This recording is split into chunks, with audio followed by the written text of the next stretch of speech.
Halo semuanya, PTT Harana Kaiser episode 653 sudah rilis nih. Tanpa banyak pembukaan, yuk langsung saja kita lanjutkan kisah serunya. Di episode sebelumnya, pertempuran besar antara klan naga dan klan Phoenix pecah di dunia Sanhai. Xuan Huang, Raja Naga, bersiap menghadapi kehancuran klannya sendirian. Namun Xiaoyan muncul untuk menemaninya bertarung, menolak meninggalkannya. Di sisi musuh, Tian Luolan memimpin pasukan bersama dua dewa kuno, berniat membunuh Xiaoyan dan menebus kekalahannya di masa lalu. Namun Xiaoyan, yang kini jauh lebih kuat setelah menyatukan tiga avatarnya, menghadapi mereka tanpa gentar. Dengan kekuatan jiwa dan doki yang mengguncang langit, Xiaoyan menghancurkan serangan bertiga itu, mematahkan segel Tian Luolan, lalu mengaktifkan 24 gerbang surga, menekan lawannya hingga nyaris hancur. Pertempuran antara dua penguasa jiwa Xiaoyan dan Tian Luolan pun benar-benar dimulai.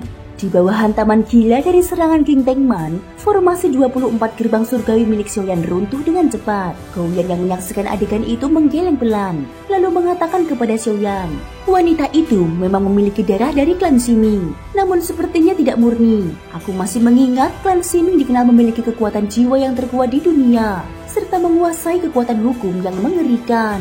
Namun kemampuan yang dimiliki wanita ini tampaknya masih jauh dari legenda. Xiaoyan mendengarkan dengan seksama. Gouyan sebelumnya telah menyebutkan identitas Tian Luolan. Meskipun nama klan Ximing belum pernah terdengar, namun antara ras Gouyan dan klan Ximing telah terjalin dendam mendalam sejak lama. Serangan Xiaoyan tidak berhenti di situ. Mengetahui bahwa Tian Luolan menguasai teknik terlarang dalam pengendalian jiwa, Xiaoyan hendak membuktikan siapa yang lebih unggul.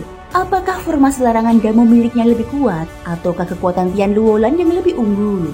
Xiaoyan bertanya. Gouyan, sebagai musuh bebuyutan, apakah teknik laranganmu tak mampu menandingi klan Ximing? Kata-kata penuh ejekan itu merupakan teknik provokasi yang telah lama tidak digunakan Xiaoyan. Namun kali ini, waktunya tepat. Bagi Gouyan, hinaan seperti itu tidak mungkin bisa dia terima. Tubuhnya segera memancarkan cahaya biru pekat, dan dalam sekejap sebuah formasi larangan yang lebih kompleks dan kuat terbentuk di udara. Di sisi lain, keterkejutan melintas di wajah Tian Luolan saat melihat pemandangan itu. Pada saat yang sama, Xiao Feng Tiangao dan Zhang Ying Haiyao telah bangkit kembali. Tetapi di hadapan formasi larangan yang mendadak muncul itu, mereka sama sekali tidak berdaya. Di langit, formasi larangan raksasa berputar, diisi oleh kekuatan jiwa Xiaoyan yang mencapai tingkat void. Formasi itu memancarkan cahaya menyilaukan yang menutupi langit, menekan Tian Luolan di bawahnya dengan kekuatan menakutkan.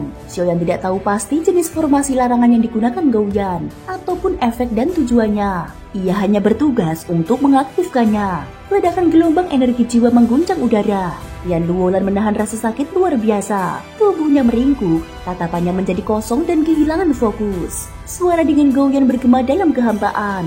Aku akan membuatmu merasakan penderitaan tanpa akhir. Biarkan seluruh kenangan paling menyakitkan dalam hidupmu terus terulang tanpa henti. Kebencian Gouyan terhadap klan Ximing jauh lebih dalam dari yang dibayangkan Xiaoyan. Dari reaksinya, tampak jelas bahwa kedua ras ini telah menjadi musuh bebuyutan sejak zaman kuno. Semakin kuat kekuatan jiwa seseorang, semakin jelas pula kenangan yang tersimpan dalam dirinya, dan semakin tajam pula perasaan emosional yang ia rasakan. Setiap makhluk memiliki kenangan menyakitkan di dasar hatinya, dan Tian Luolan pun tidak terkecuali. Gelombang gema kesedihan dari Gouyan mengguncang ruang jiwa, membuat Tian Luolan menderita luar biasa. Melihat kesempatan itu, Xiaoyan tahu inilah saat terbaik untuk menghabisinya. Bertahun-tahun lalu, pertarungan mereka hampir memaksanya ke ambang kehancuran. Meskipun Tian Luolan bukan dalang utama, namun dialah pedang yang menancap paling dalam. Xiaoyan tidak akan membiarkan satupun dari mereka hidup. Tian Luolan, Ping Leidong, Yao Nantian, dan Zhu Jiangye, keempatnya akan kubalas satu persatu. Dan hari ini, kau yang pertama, ucap Xiaoyan. Xiaoyan melangkah maju, satu langkah yang seolah merobek ruang. Dalam sekejap, dia telah berada di depan Tian Luolan. Meskipun tengah disiksa oleh rasa sakit jiwa yang tak tertahankan, naluri untuk hidup membuat Tian Luolan memaksa diri mengerahkan seluruh kekuatannya. Ratusan batang ranting kering menjalar cepat, membungkus tubuhnya rapat-rapat. Xiaoyan menghantamnya dengan satu pukulan, memecahkan lapisan itu hingga meledak berkeping-keping.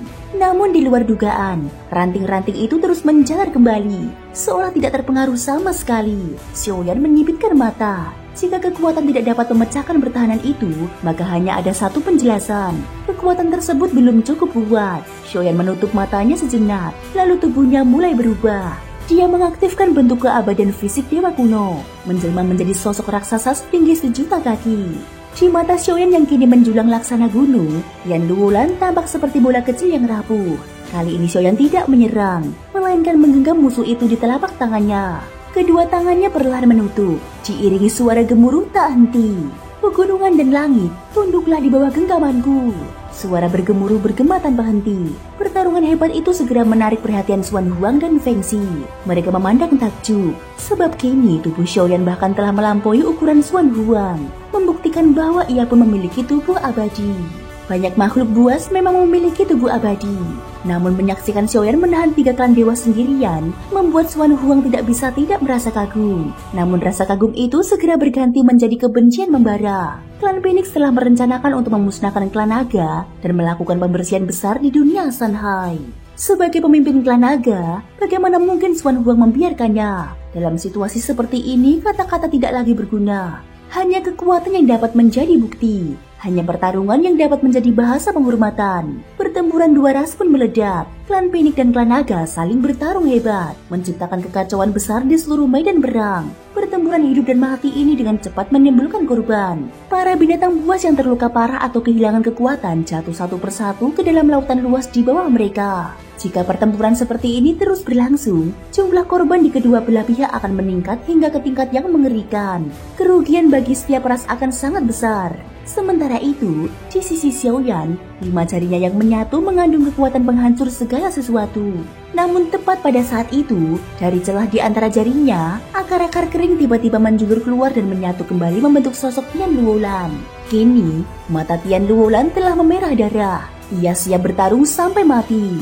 Dia mengangkat tangan, dan dari dalam tubuhnya, ranting-ranting kering menyebar ke seluruh langit, seolah hendak menelan seluruh dunia.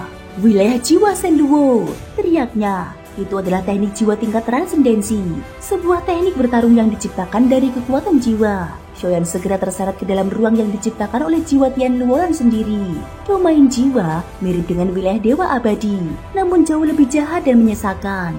Dalam domain itu, Tian Luolan melesat menyerang. Xiaoyan mengerutkan kening, kemudian melepaskan serangan balasan. Tubuh besarnya mengecil kembali, berubah menjadi bentuk manusia normal. Namun kekuatan darah dan energi yang mengalir di tubuhnya tetap tidak berkurang. Dia memadatkan kekuatannya menjadi bentuk tubuh sejati, hasil pencerahan dari cermin keabadian fisik dewa kuno, yang dapat dianggap sebagai teknik bertarung tingkat transendensi. Tidak untuk menyerang, tetapi untuk memaksimalkan kekuatan dan kelincahan tubuhnya sendiri. Saat pukulan dilontarkan, dan tubuh Tian Luolan meledak menjadi abu. Namun sesaat kemudian sosoknya muncul kembali, seakan yang dihancurkan tadi hanyalah bayangan semu. Xiaoyan tahu, untuk membunuh seseorang yang telah menembus tingkat kelima transendensi bukanlah hal yang mudah. Xiaoyan menajamkan matanya, dia menenangkan pikirannya, mengumpulkan kekuatan jiwa dan mengunci pusat jiwanya sendiri agar tidak terguncang. Keduanya sama-sama mengendali kekuatan jiwa, dan Xiaoyan tahu betul apa yang sedang direncanakan musuhnya. Satu serangan saja yang mengenai inti kesadaran bisa berakibat fatal dan tidak ada lagi jalan untuk memulihkan diri. Tiba-tiba, dari segala arah, ranting-ranting kering seperti rantai besi menyerbu ke arahnya. Penuh duri tajam, hendak menjerat dan melilit seluruh tubuh Xiaoyan. Xiaoyan segera mengeluarkan damu, mencoba memecahkan ilusi itu. Namun cahaya biru yang menyapu ruang tersebut tidak memberikan hasil apapun. Baru kemudian dia sadar, itu bukanlah ilusi. Dia benar-benar terjebak di dalam domain jiwa Tian Luolan, sebuah wilayah yang memiliki kekuatan aturan mutlak. Bidang itu bukan sekedar sarana serangan, tetapi juga tempat jiwa Tian Luolan bersemayam. Jika wilayah itu dihancurkan, maka Tian Luolan akan mati. Namun Xiaoyan juga tahu, jika dia memaksa menerobosnya, jiwanya sendiri akan terkena pantulan yang dapat menghancurkan kesadarannya. Untuk memecahkan domain itu, diperlukan keberanian dan kekuatan di luar batas manusia. Dan jalan untuk keluar dari belenggu ini jelas tidak akan mudah. Thank you guys sudah mendengarkan ceritaku di episode kali ini sampai akhir. Ikutin terus kelanjutan episode berikutnya ya. Terima kasih buat kalian semua yang udah subscribe, like, dan komennya. Semoga hari kalian menyenangkan. Sampai jumpa dan bye-bye.